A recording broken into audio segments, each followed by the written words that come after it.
Hey guys, and welcome back to the F45 corrective series. My name is Tharanosan, and this week we're going to be continuing on looking at the hips and the low back.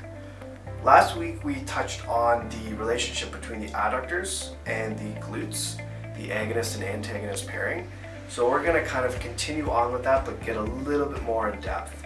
So first thing we're going to do is we're going to pop out to the ground here, and we're going to kind of do a little bit of a progression, or a almost like a yoga progression type thing today. So first thing we're going to do is we're actually going to start by just doing a simple isometric contraction of the adductors and to the glutes as well. So what we're going to do is, let's say, bring your heels out about a foot out in front of you, and hands just right behind you, and you're just going to set yourself into a good posture.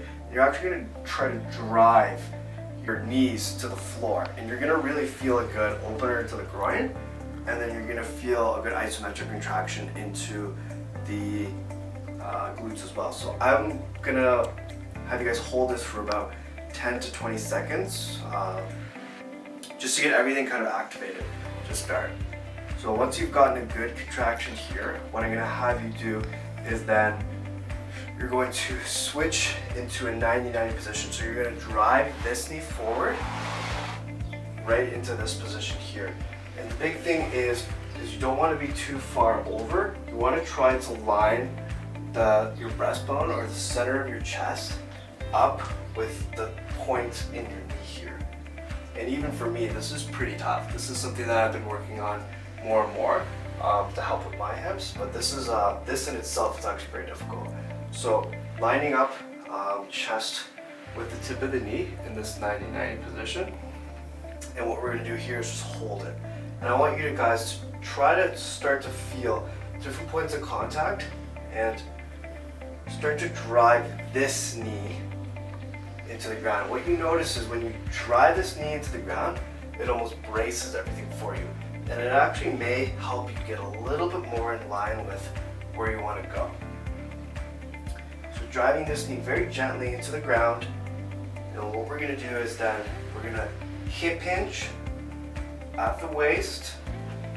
We're going to extend straight through. Some people can go right to the ground. I'm not one of those people, but this is where we're going to start, definitely.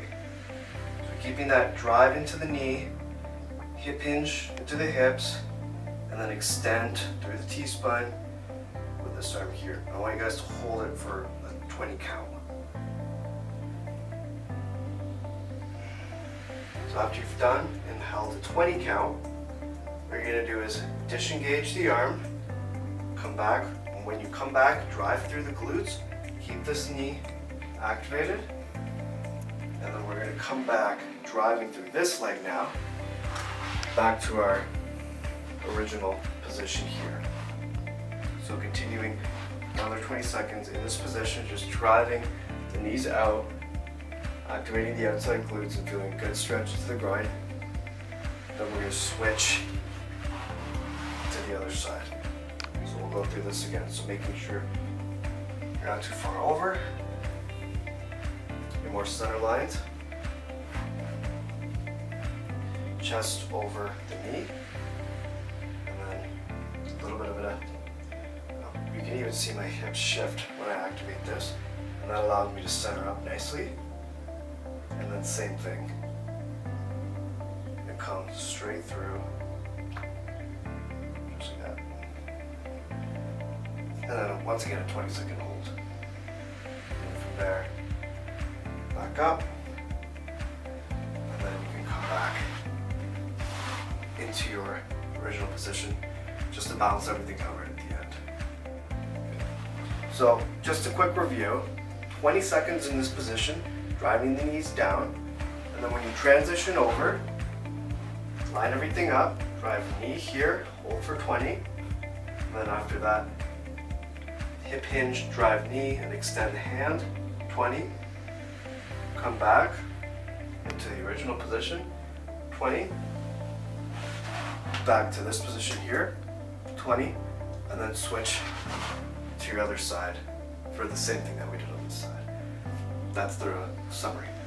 So for the next exercise, we're going to start in a high kneel position, and we're going to have legs straight out. And what we're going to do is hip hinge into this back glute here, and have something that you can, for me, I need a little bit of a little step for me here. So I'm just using this like little foam roller, and what you're going to do is sit, hip hinge back, and then you're actually going to do an isometric contraction here of glute med. So you're going to actually try and hold.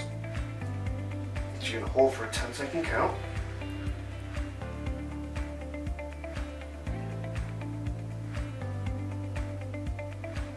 Okay, drop it back down, and then come back to a high kneel. And when you come back, you're driving through the glutes. So try that so that's one set right there, that 10-second hold. Try that 3 times on both sides. And of course, you're going to switch and go to the other side here.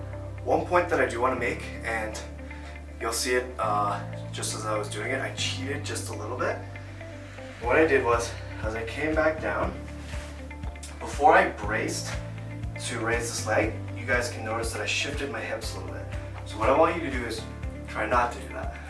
So the difference is when you shift your hips here, you favor this leg too much, versus if you bring your leg here and you just drive the leg, you'll notice a huge difference in the amount of activation that you need to stabilize the leg that you're bringing up. So play with that. Of course, if you do feel like you need to shift your hips a little bit, that's perfectly fine, but the end goal is to drive the leg straight up without any shift. So for the last exercise, what we're going to do is we're going to start in a position here kind of on your side, and you're going to bring your top leg over your bottom leg, just like this. And what you're going to do is grab the bottom side, or I guess the top side of the end of your foot. Don't grab it like this. You won't notice as good of a stretch in your quads. Grab it more like this here. And then what you're going to do, this hand's going to lock in right underneath the thigh here. And then get a good pull into this quad, similar to that stretch that we did in our first week. And then the goal is to drive the back shoulder as far back as you can. Some people can touch the shoulder all the way down, but do the best you can and really drive from that thoracic spine. And then pulling this leg, trying to stabilize down here, and you're just going to hold. So I'll hold for a count of 10, come back up, relax a little bit, readjust your grip, and then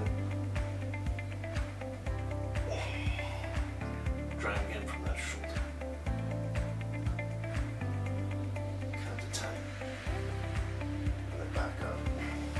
And then you're going to switch sides. So similar to last exercise, so each set is going to be 10 seconds, so do 3 per side.